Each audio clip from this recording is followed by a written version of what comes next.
The Third Reich left a lasting imprint on the world. The legacy of Adolf Hitler and his Nazi party is almost impossibly vile and vast. Starting the biggest war this planet has ever seen while committing multiple genocides on an unprecedented scale is a surefire way to stick in the minds of people forever. But Nazi Germany's influence exists in all sorts of other peculiar ways as well. Number 10. They cared about style. The Nazis may well have been as close to evil as we have ever seen, but they understood branding. Senior Nazi and Reich Minister of Propaganda Joseph Goebbels knew all about the power of appearance. He knew that scruffy combat fatigues instill very little fear in people, but pristine uniforms tailored to make the wearer look as tall, broad, and imposing as possible have an intense impact. Goebbels was a stickler for precision, especially when it came to fashion. It is rumored that he owned hundreds of suits so that he would never have to wear the same one twice in any given calendar year. By insisting on having such a recognizable look, Goebbels was instilling in the Nazis a strong brand presence. Never before had military aggression and fashion come together so forcefully, and it made a big impact. The world of high fashion has shown signs of military, and specifically Nazi, influence ever since. Number 9. Their uniforms are now the go-to for evil. Since their birth in the 1930s, Nazi uniforms have served as a benchmark for evil costume design. Given the scope of their crimes and the staggering level of atrocities the Nazis were responsible for, it is no huge surprise that modern fiction often stylizes its villains as Nazi-esque. Nazism is an easy signifier for audiences that the bad guys are, well, bad. We have seen it time and time again in film. Take George Lucas's The Empire Strikes Back, for example. The Galactic Empire in their military-style get-ups could easily be mistaken for being Third Reich. Lucas has even admitted as much. The Nazis are basically the same costume as we used in the first film, and they are designed to be very authoritarian, very empire-like. Number 8. Coco Chanel. When Hitler's men began invading Europe, Gabrielle Bonheur Chanel was already an established and respected fashion designer. Better known by her nickname Coco, she had pioneered the svelte and iconic little black dress. But the Nazi occupation of France was to catapult her to superstardom, and in the most unusual way. Instead of resisting or going into hiding, Chanel decided, effectively, to embrace Nazi rule. She took a German lover by the name of Hans Gunther von Dinklage and became a spy, helping recruit for the Third Reich. After the war ended, far from being shunned for her behavior, Chanel was quickly established as the foremost French fashion designer of the day. And she wasted no time in building her empire. If anything, the rumors of her association with Nazi Germany gave the Chanel brand publicity and even, strangely, an air of mystique and invulnerability. Number 7. Toothbrush mustaches. It seems ridiculous now, but people once loved the toothbrush mustache.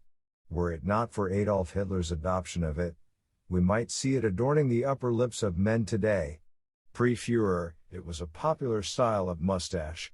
Oliver Hardy and Charlie Chaplin, two of the biggest stars in the world at the time, both wore one with pride and inspired men across the world to follow suit. It wasn't Chaplin that influenced Hitler to trim his facial hair into the shape of a toothbrush, though. That is an urban myth. Initially, Hitler wore his mustache long, in the popular handlebar style. But, while fighting in the Great War, it would get in the way of his gas mask. So he trimmed it down to fit, and kept it like that. Number 6. Hugo Boss. We told you earlier how Joseph Goebbels made sure that Nazi officers always looked the part, and that was never more true than when he oversaw the design and production of the uniforms for the most feared of all the Nazi military units, the Schutzstaffel, better known as the SS. The sight alone of the black dress uniforms and the sinister death's head skull on their caps was enough to cause terror. Black being, historically, an evil-oriented color, and death's head skulls being, well, death's head skulls. Goebbels instructed Munich-based outfitter Hugo Boss and his staff to create the SS uniforms. Boss was already producing the infamous brown shirts at the time anyway, as worn by the Sturmabteilung, the feared paramilitary wing that met its end in the bloody left-wing purge of 1934 known as the Night of the Long Knives. And when high-ranking Nazis told you to do something, you did it. So it is difficult to lay too much blame at Boss's door. Although he did go on to preside over a production line that used almost entirely forced labor. A lot of you out there probably still buy Hugo Boss suits, cologne, and sunglasses. But would you if you truly knew their role in World War II? If it helps, they have since apologized for what happened. Number 5. Dior. Even while his sister served in the French resistance and was captured by the Gestapo, fashion designer Christian Dior kept his head down and worked for the Nazis, often making dresses and outfits for the wives of high-ranking officers. Some saw him as a traitor and a shill for working for the Germans, but as he saw it, he was just doing what he had to do to keep French high fashion alive. Before World War II, Dior was working as a designer for a respected fashion house run by Lucien Lelong.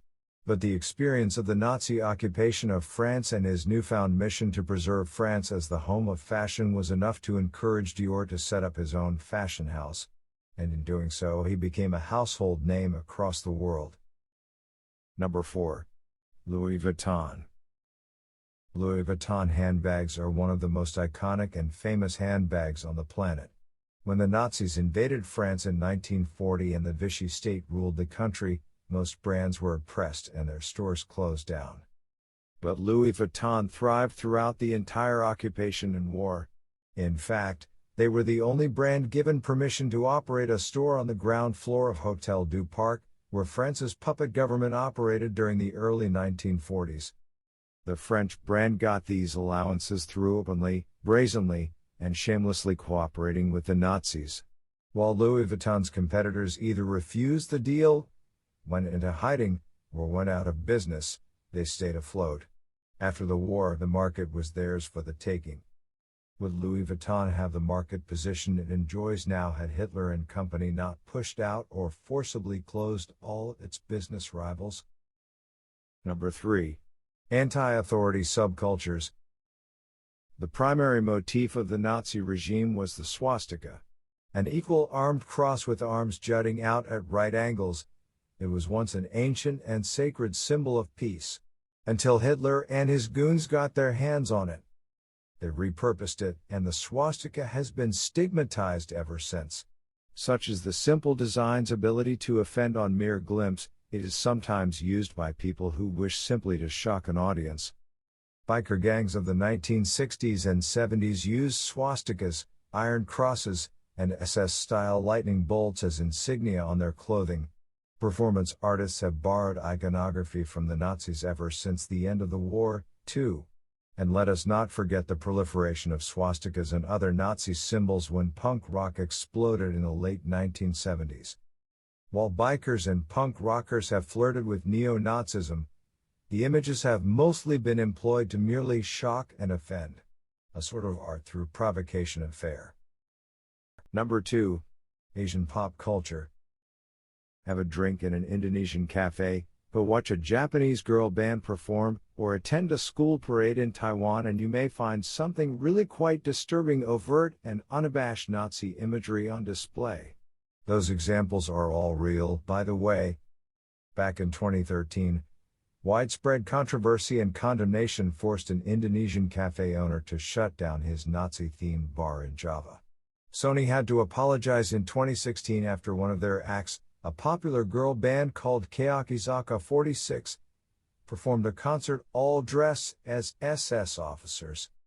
And somehow, Hsinchu Kwangfu High School in Hsinchu City, Taipei managed to design, create, and stage an entire anniversary parade themed around Adolf Hitler before anyone realized that it was not an appropriate thing to do. Education in Asia surrounding World War II mostly focuses on the events that concern the continent. The wider context and, specifically the horrors of the Holocaust, are rarely touched upon. So a whole generation of children in Asia is growing up ignorant of just what the Nazis did in Europe in the 1930s and 40s. The true gravity of events might be lost on many young Asians, but the clothes, insignia, and symbolism are all still familiar. Swastikas and salutes have bled into modern culture somehow. It might be slightly naive to assume that there isn't a hint of rebellion in this Nazi chic craze. But there doesn't seem to be a whole lot of malice involved in this superficial adoption of Nazism. Understandable? Perhaps. But is it excusable? Number 1. An end to boyish women's fashion. Germany was a prominent player in European fashion in the 1920s. Before the Nazis, Berlin and Munich were epicenters of design and high-end clothing. But when Hitler came to power, he sought to reshape the national image of the German woman. Hitler preferred women to dress sensibly and plainly. His argument was that the true Aryan beauty of the German woman should shine through. They didn't need makeup, fingernail polish, or elaborate dresses. The dictator believed a Nazi-controlled fashion industry would aid German victory in the war effort. To this end, the Nazis established the Deutsches Modeamt to control how German women dressed. Under the Bureau rules, women were permitted to wear only German-made clothing crafted with German materials. The fashion style of the time, pioneered by designers like the French Nazi sympathizer Coco Chanel, was for a more boyish look. This meant shorter hair and clothes that made women look slimmer. Hitler liked women to have a more round, fertile look, believing this would lead to more offspring for the Reich. Full bust, shapely legs, and curvaceous figures. And through the Reich Fashion Bureau, Hitler got his wish. It was Auf Wiedersehen to the boyish look.